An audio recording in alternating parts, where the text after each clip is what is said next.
Billy! The heat is on. The heat is on. The heat is on. Oh, song sweet.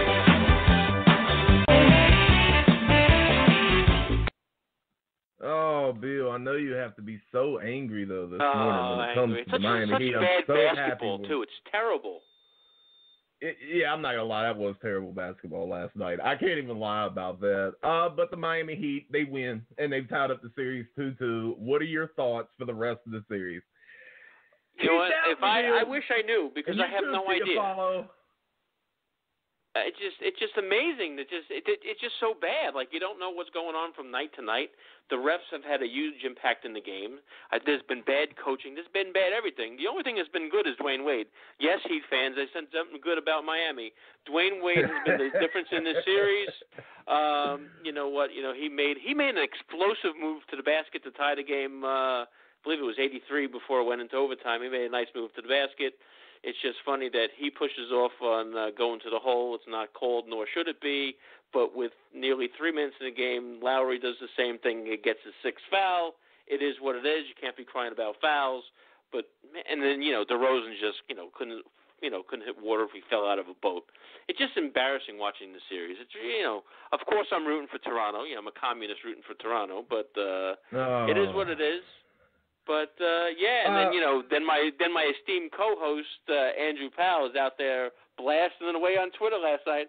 Make sure, Heat Nation, you come after Billy Brew. Make sure you burn him. And you know what? There was a guy from somewhere from South America gave me a good burn. So I'm really proud this morning. Not only am I hated on one continent, I've expanded to two. Next stop, Australia. And maybe somehow, if you could feel the burn somehow in Antarctica, count me in. Brighton, is Bill making, because he said this yesterday too, is he making a correct statement that Canada is a communist nation? It's a stretch, but I'm inclined to agree with him. Yeah, why not? Oh, my God. It's cold, they wear funny hats, and they have universal health care. Sounds commie to me. You guys. But see, it's funny because you can see if Follow got mad at me when I tweeted him last night. I mean, it's just, that guy, he's such a, I don't understand how you can be a sensitive Heat fan and then you're still a sensitive Heat fan when you win. I don't understand what the hell is going on with this fan base. I was bitching about it yesterday, and it was funny because I had sent such a long, because Casey had asked me about it. I had sent such a long message to her, just ranting and venting about Heat fans. Like, I'm getting sick of this sensitivity. How is it that this fan base could be so incredibly sensitive when they win? They won last night. You tied up the series. Now, granted, they should have never been down. It was funny because me and Kelvin were talking about something political, and then he ended up hearing the show, and he was like, yo, I really like that interview that you guys had with Norman. I didn't even realize that they were trying to get the Supersonics back.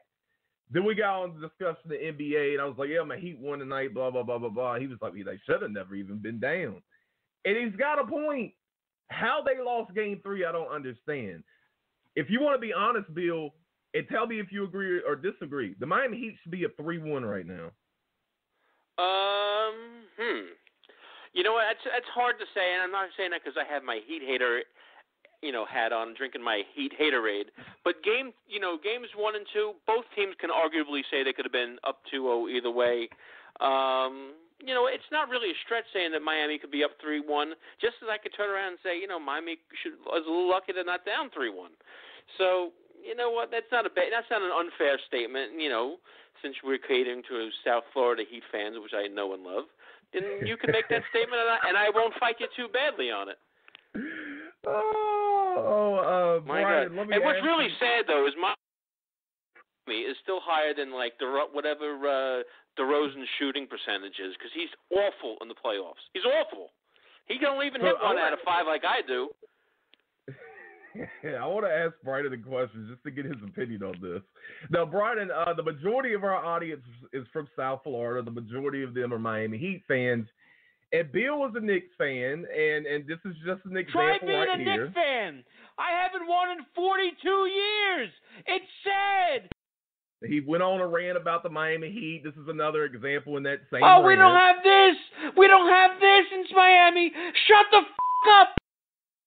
And Bill, and we put up a poll, do you like Bill? And only 20% of the audience voted yes, they like Bill. 80% of the audience says they hate Bill, and Bill is confused of why. Do you care to explain to him that? I mean, people in Florida, they make a lot of mistakes. There's a whole subreddit on Reddit.com called Florida Man. I mean, they're nuts down there. So I don't know. Maybe that would be why. But Brian, let me ask you, how can Bill expect? Because Bill is expecting the audience and his approval ratings to go up the more he's on the show, but he expects it while at the same time bashing the Heat every day. Like, how does that work? Like, I don't know. Maybe he's good looking. Good looking. Bill, are you a good looking guy? Do you consider yourself to be a good looking guy? I'm a good-looking guy. I ain't Chiafalo good-looking, but I'm a good-looking guy. Not Chiafalo good-looking. Well, what was amazing to me about that poll, 65% said that Chiafalo was attractive. 35% said that he wasn't. What is the 35% saying that we're not? Because he is a pretty sexy mother bleeper. Let's just be honest here. Or maybe it's some guys out there being jealous. Who knows? Could be. It might be too that back when maybe the audience doesn't like when he gas bags you, or maybe he doesn't like when he doesn't stand up for Casey in that whole incident months back. So maybe they look at him as a pretty face, but he's not a real man or something like that. So maybe that's what 30. Yeah, but Casey, didn't she have kind of low favorability ratings? Weren't they pretty low? Well, I believe she lost that poll, didn't she? Yes, I think they had 70% hate her, which is mind-boggling. I mean, listen, I understand the numbers from South Florida. I hope my fellows from the North could have boosted my approval rating up a little bit higher. But Casey drives the bus, on the I Love the Heat Express, and she's always with this and that, and bashing Cleveland, and I thought she would have been higher than 30%. I mean, that's just what sad. I thought. And how in the hell did I get in the 90-some percentile? That's what I want to know. It's your show. It's your show. I understand it's that my would be show, why. But 90%? 90%? Well, it's called the Andrew Powell Show, not the I kind of like Andrew maybe-ish show. Okay, I think we should put up a poll just because we're on the discussion of this. Go over to @the_Powell Show. I'm going to put up this poll. Do you like Bryden? Just play the. You got to put a picture of me. Do you like Bryden? You got to put a picture of me. This guy. Wow. You got to put a picture of me. I'm such a beautiful man. Before I put up this poll, by the way, go over to @Bryden'sNotFunny to see what he looks like, because it's not going to let me do it on this poll. @Bryden'sNotFunny. See what he looks like. And won't you go, before I put up this poll, Bryden, go ahead and explain to the audience how beautiful a man you really think you are. Oh, I'm gorgeous. Please, I have this wonderful jawline. I have amazing skin. I dress very well. I finally found someone that actually might beat in a poll.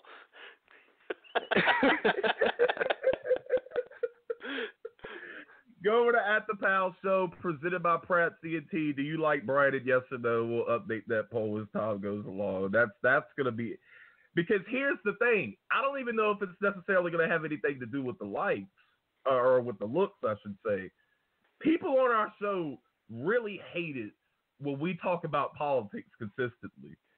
And I think that as soon as they heard Bryden's voice this morning and heard me say happy other Bryden Tuesday, they probably got so pissed off, like, no, here we go again. Don't put us through this. Oh, now let's see what's going on. And, so T.J. Carpenter of ESPN will be joining us here in a few minutes. Jay Matthew, executive producer of Burn the Movie, he'll be joining us at 1:20. What is this picture that Casey sent? This shirt was my good luck charm tonight. It could be. What shirt is that? Oh, yeah. So I'm guessing you sent her the royalty over loyalty shirt. I should have lost her address. Yeah. Should have left that shirt for roadkill. Yeah, we're probably going to have to discuss that a little bit later as well off air. Let's see. I live when your co-host tries to get Heat fans to blaze you. I will tell them to call me the Power Show, but Heat fans struggle with 10 digits. All right. So Bill obviously is hating on the Miami Heat again. But Bill, I'm a little bit confused of the consistent hatred of the Miami Heat. I understand that you hate the Miami Heat, but do you understand just a little bit how you can – it's hard to take you serious, my man, because you're a Knicks fan. You're a depressed Knicks fan. Well, Bill. I understand that, and I totally get it. But you know what? I know what watching bad basketball is. I've been watching basketball longer than a lot of our audience has been alive. I mean, I know the game. I can be critical of it. Yes, it comes with a slanted point of view. But when it comes to, like, big moments, I kind of pride myself, and the audience hasn't picked up on this, and I'm hoping over the months and months who are on the air that they'll pick it up. I try and shoot it straight. I really do. I mean, there's no love lost between me and the Heat. It's really the Heat fans. I don't hate the Heat. I like the Heat, especially when LeBron was on them. I've never rooted against LeBron on the Heat, ever. It's just I can't take their fans. I can't take Heat Twitter. I think they think they're all a joke. I mean, when I first came on the air, you said Heat Twitter. I'm like, how bad can these guys be? I mean, they're the only thing that's ever worse than advertised.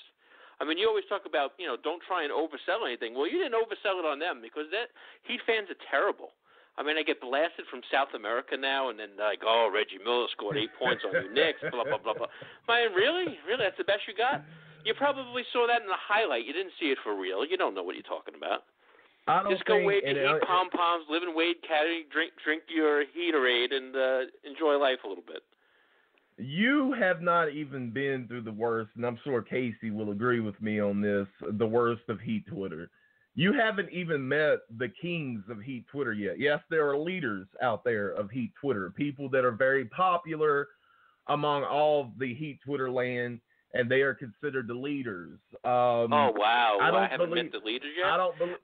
Well, one I'm not going to name because I'm not going to give him any exposure just because I don't like him and he doesn't like me. So we'll keep it at that.